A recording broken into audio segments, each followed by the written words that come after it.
Hello everyone. So I'm today again with all of you with new idioms and phrases that are very important for your examination point of view. और general life में भी आप इसको daily use में भी अगर use करते हैं या फिर अपनी राइटिंग स्किल्स को आप रियली इम्प्रूव करना चाहते हैं तो आप इन सब idioms एंड phrases का यूज अपनी राइटिंग स्किल्स में भी राइटिंग के पोर्शन में भी आप यूज कर सकते हैं. So let's begin.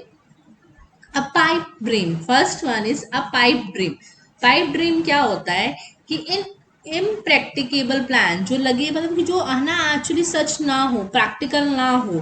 कई बार हम कहते हैं ना कि हम ये चीज कर देंगे बट वो पॉसिबल नहीं होती है. That is a pipe dream. Like her plans for a movie career were nothing but a pipe dream. हम ये सोचें कि हमें मान लीजिए उस फील्ड में कोई नॉलेज नहीं है, हमारा कोई टैलेंट नहीं है, पैशन नहीं है, फिर भी हम सोच रहे हैं कि हम मूवी में अपना करियर बनाएंगे. So it just a pipe dream. Okay. Next one is to take the bull by the horns. अब ये भी आपने सुना होगा. इसमें क्या है कि डिफिकल्टीज को करेज के साथ हैंडल करना. मान लीजिए कोई मुसीबत आ गई है तो आप उसको हिम्मत के साथ उसको हैंडल करें. तो क्या कर सकते हैं. She decided to take the bull by the horns and try to solve the problem without any further delay. Simple sentence है. इट मीन्स उसने क्या किया भाई, उसने ये सोचा कि प्रॉब्लम्स को जो है करेज के साथ सॉल्व करते हैं और बिना किसी delay. To lose one's head. अब इसमें क्या है, इसका मीनिंग क्या है. कंफ्यूज होना या ओवर एक्साइटेड होना जब हम कोई डिसीजन नहीं ले पाते हैं कई बारी, तो हाँ उसका क्या मीनिंग होता है. Okay. So that is it. So अब इसमें कैसे आप सेंटेंसेस का कैसे फ्रेम कर सकते हैं.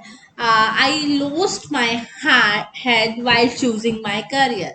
मतलब मैं बहुत कंफ्यूज हो गई जब मैं अपना करियर चूज कर रही थी. To throw down the glove. Glove अब आपने सुना होगा. मान लीजिए जैसे इसमें क्या है, चैलेंज देना. मान लीजिए हम कई बार कहते हैं ना जिसकी आजा आजा हम देख लेंगे तुम्हें. या फिर ऐसे ही अगर हम मान लीजिए कोई गेम खेल रहे हैं, मान लीजिए फुटबॉल खेल रहे हैं, तो अगर सामने वाला पर्सन कहता है कि ये तो मेरे को बहुत अच्छा आता है और मतलब चैलेंजिंग सिचुएशन का माहौल हो तो हम उसकी तरफ गोल कर देते हैं. तो दैट इज ग्लव को अगर जो दस्ताना है अगर सामने वाले की तरफ फेंक देना, इट मीन्स कि उसको चैलेंज दे देना. That is to throw down the glove. To throw down the glove. Okay.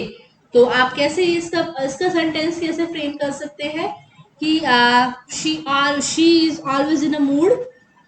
She always throws down the glove. Okay. She always gives a challenge. ठीक है, हम ये ऐसे कह सकते हैं. To smell a rat.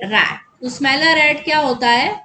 To smell a rat मतलब पता लगा लेना, सस्पेक्ट कर लेना ट्रिक को. कि मान लीजिए दाल में कुछ काला होता है तो वो उसका इंग्लिश मीडियम है to smell a rat. Okay. She is so intelligent she every time she always smells a rat. Okay. She always smells a rat. हापोन. हापोन क्या होता है. Keep on talking. Okay. Her voice is so sweet. So हम किसी से मान लीजिए बात कर रहे हैं, her voice is so sweet that she should always half keep on talking. Okay. Spill the beans. Spill the beans क्या होता है. To reveal secrets. सीक्रेट्स को वो रिवील कर देना, बता देना सब कुछ. At the last moment she spilled the beans means उसने सीक्रेट को बता दिया. To get cold feet. To get cold feet means to be afraid.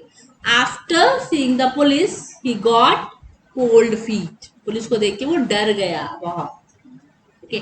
To take a leap in the dark. To take a leap in the dark का क्या meaning होता है. To do something, to do a hardest thing without any idea of result. भाई हमें पता नहीं है कि इसका रिजल्ट क्या होगा, मतलब हम डेंजरस चीज कर रहे हैं but without any idea of result. तो ये to take a leap in a dark हमें मतलब कि हम जो एक एस्केप का मोड ले रहे हैं ना वो भी कुछ ज्यादा अच्छा नहीं है.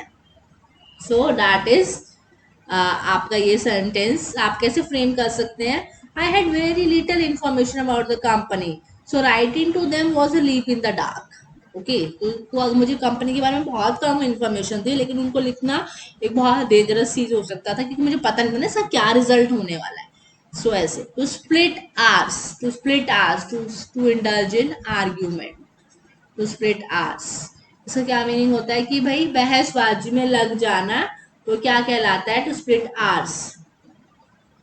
अब इसमें क्या है, इसकी सेंटेंस आप कैसे, आपको जब आप ये पढ़ रहे हैं इडियम्स, तो आपको इसका सेंटेंस खुद भी सोचना है, ओके, ताकि आपको ये याद रह जाए लंबे समय तक। ओके, सो शी, आप सिंपली सेंटेंस बना दो। शी, आप मान लीजिए कोई कैरेक्टर है, my uncle always split hours, okay, always indulges in argument, to save one's face, मतलब अपना चेहरा बचाना, मतलब अपना चेहरा काले होने से बचाना एक तरह से, मतलब ताकि हमें जो बुराई है ना मिले, कोई अपमान हम ना सहें, उसे हम कह देते हैं टू सेव वंस फेस, अपनी एक तरह से इज्जत बचाना। To get into hot waters, मतलब ट्रबल में फंस जाना, ट्रबल में हो जाना, मुसीबत में पड़ जाना।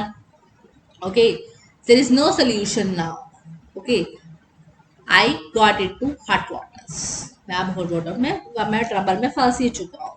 To get into scrap, to get into scrap क्या होता है, to find oneself in awkward situation, okay, अपने आप को एक बहुत ऑकवर्ड सिचुएशन में पाना, ऑकवर्ड कंडीशन में पाना, to get into scrap.